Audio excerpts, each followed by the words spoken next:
శ్రీరామనవమి శోభయాత్రలో పాల్గొనికి వస్తున్నారు.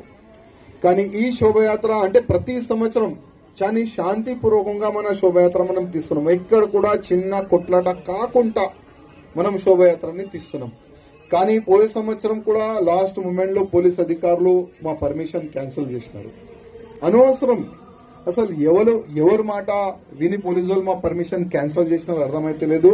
కానీ MIM office నుంచి వాళ్ళకి ఆర్డర్ వచ్చిందేమో, అందుకోసం శ్రీరామనవమి శోభయాత్రని పోయే సంవత్సరం వాళ్ళు క్యాన్సిల్ చేసినారు రైటింగ్ గా.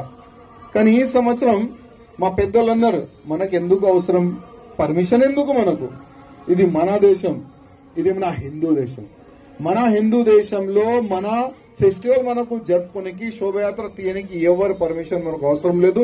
వితౌట్ పర్మిషన్ ఈ సంవత్సరం మనం శోభయాత్ర తీస్తాం.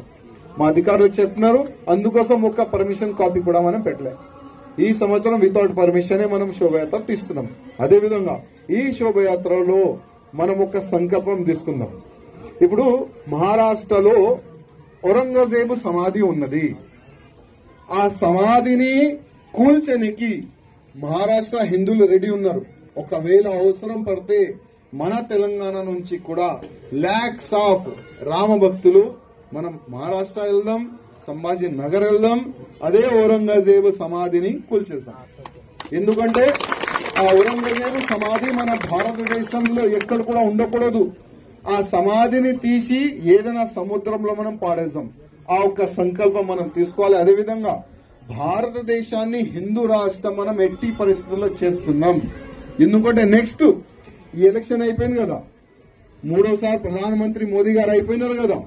ఇప్పుడు మోదీ గారికి మనం చెప్తాం, మోదీ గారు 4వ సారి మీరు ప్రధానమంత్రి అవుతున్నారు. కానీ మీ ఎలక్షన్ మేనిఫెస్టోలో ఒక అంశం పెట్టండి, కాశీ మథుర, దాని తర్వాత భారతదేశం హిందూ రాష్ట్రం చేస్తాం.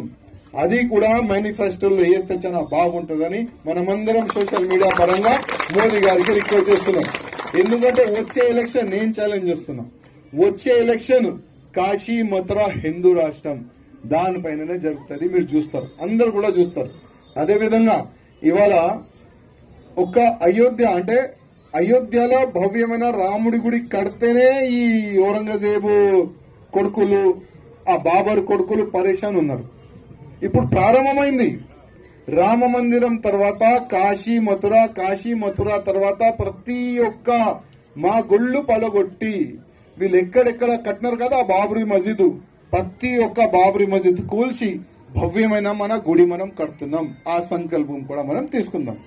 ఇంకా ఎవరిదైనా ఏదైనా క్వశ్చన్ ఉంటే మీరు అడగచ్చు, ఎవరు వేసినారు.